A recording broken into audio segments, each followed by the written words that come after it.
Hello, magandang umaga po sa lahat ng aking mga followers at ang aking silent viewers. Meron tayong bagong nakuhang mutya ng langgam na halos makakuha tayo ng langgam kada isang linggo dahil dito ay kabundukan, kabukiran ito sa amin.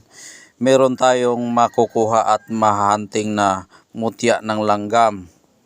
Ito po ay isang mutya ng langgam na crystallized po, tatagos ang ilaw sa kanyang bahay. Ayan. Napakalakas po yung aura niya, no? Ayan po, tatagos ang ilaw sa kanyang katawan. Ayan, pinaslightan natin sa cellphone para makita ninyo na siya po ay kristal. Ayan o.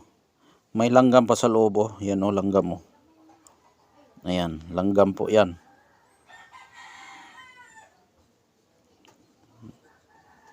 Langgam yan o. Tatagos ang ilaw dyan o. May mga langgam na nakatira sa loob ng bato.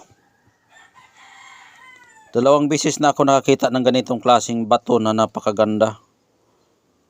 Ayan o, mga langgam o. Ang may-ari sa langgam nito ay kulay pula na langgam, yung malakas kumagat. Ayan.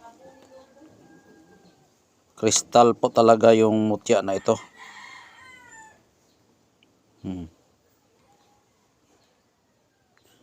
Yan yung gilid niya oh. Tumatagos talagang ilaw sa gilid.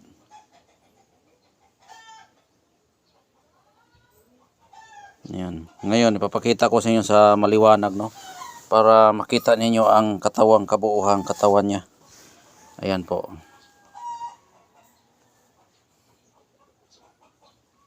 Napakagandang bato.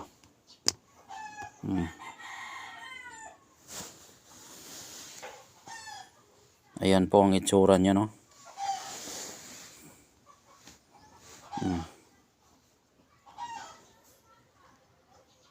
Napakaganda.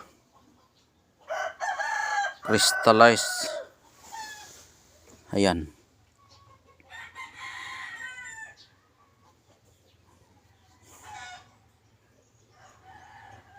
Meron siyang garas dito oh, yan, magaras sa pagbara ko yan. Paghukay ko natamaan siya sa bara. Kaya may gasgas siya pero konti lang yung gasgas, hindi siya na hindi talaga masyadong natatamaan sa gasgas. Ayan. Pero hindi nawala ang kanyang birtod. Ayan po yung langgam na kulay pula. Ito ay pangalawang pagkakataon ko na itong nakuha, itong mutya na ito. Noong una doon sa kabilang bundok, pero magkalapit lang sila sa aking kinuna nung una. Ayan, napakagandang mutya ng langgam. Ang gamit nito ay maganda sa pampaswerte at proteksyon po langgam. Alam nyo naman po yung ugali ng langgam ay araw-araw po yan nagbubuhat ng mga pagkain. Kaya kung mapasayo ito, maganda ito sa swerte. Ang gamit sa swerte niya ay dahil nga malakas maghanap ng pagkain. Kung meron ka nito, malakas ka rin maghanap ng mga pagkain. Kung hindi ka man malakas maghanap, pero kung maninda ka, malakas malakas yung paninda mo. Madali kang makabinta. Kung mag-apply ka ng trabaho, mas mapabilis dahil madali kang matanggap ng iyong mga amo. Ganun katindi yung mutya ng langgam. May halong proteksyon din po ito dahil yung langgam ay kapag gambalain mo yung bahay niya, kumagat talaga yan. Napakasakit po kumagat yung langgam. Yan, pero kapag pagkuha mo nito, pag magkuha ka nito, kailangan nakahubad ka. Kung kagatin ka man, huwag mong patayin para yan po ay ibibigay. Yan po ang kanyang pagkuha. Yan, napakagandang mutya ng langgam. Kung nakikita niyo yung gasgas, yan, di ba may gasgas yan, natatamaan po yan ng bara. Pag hukay ko, ginamitan ko kasi yan ng bara. Kaya nagasgasan siya pero hindi naubos, hindi nawala yung power niya, no. Oh, yan, nandyan pa rin. Kahit nga videohan natin ay mag-blurred siya usahay. Minsan mag-blurred siya dahil sa lakas po yan ng impact ng kanyang yang espiritu ng kanyang gabay. Ayan po yung langgam, no. O nag-blurred siya oh. Ngayon papakita ko naman ulit sa iyo yung kanyang pagtagos sa ilaw.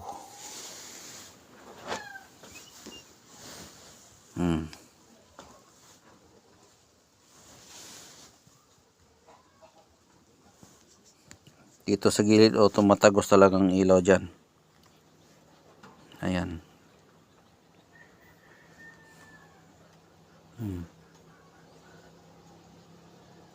May mga langgam pa sa loob. Yan, langgam po yan.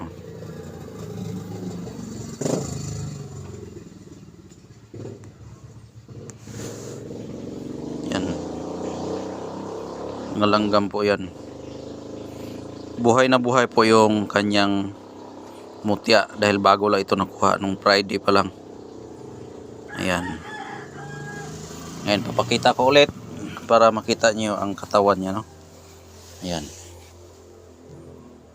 Oh.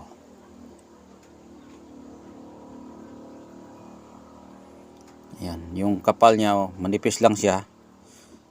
Pero hindi yan sinadyang ginawa ng tao, no, dahil nga pangalawang pagkakataon ko itong pagkakuha natin. Ganon din ang isang lugar na ating pinagkukunan dati. Ayan. Marami kasing bahay dito ng langgam dahil bundok, kapag bundok o kabukiran, marami po yung mga langgam na nakatira. Ayan, napakagandang mutya. Ang kikintab talaga niya, no? Ayan. 2 beses ko na itong nakuha. Pangalawang pagkakataon ganito ang itsura. Nung una, ganito rin ang itsura pero hindi gaano karami yung kanyang ganito na parang sinag-sinag ng araw. Pero ito, hindi gaano karami pero yung una, marami talaga yon. Pero pareho lang sila ng mutya na pangalan langgam pa rin. Ayan, napakaganda, napakakintab. Ayan. Nakuha ko to araw ng Biyernes. Yan, Biyernes sinukay natin at yan po ay nagliliwanag ito. Bago ko ito nakuha, nagliliwanag ito sa ilalim. Nagliliwanag siya. Oh, yan.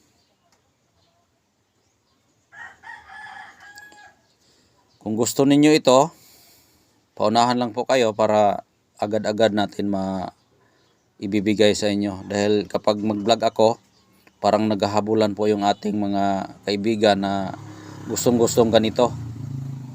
Dahil ang gamit sa langgam kasi napakalalim po yung spiritual na gamit sa langgam. Ang gamit ng langgam, alam nyo na po yung ugali ng langgam na paggambalahin mo yung kanyang bahay, mangagat talaga yan. Kung sa performance nila sa paghanap buhay, hindi magugutom yung langgam. Ganun po katindi ang ugali ng langgam. Yun lang po at maraming salamat po at God bless po sa inyong lahat. Sana magustuhan ninyo. At may number akong iniwan dyan. Pwede kang tumawag or text. Meron akong Facebook account, Commander Bugtungan, para makaano din po kayo sa akin, makachat at may papakita ninyo, may papakita ko sa inyo itong mutya na nagugustuhan ninyo. Kaya hanggang dito na lang at maraming salamat po.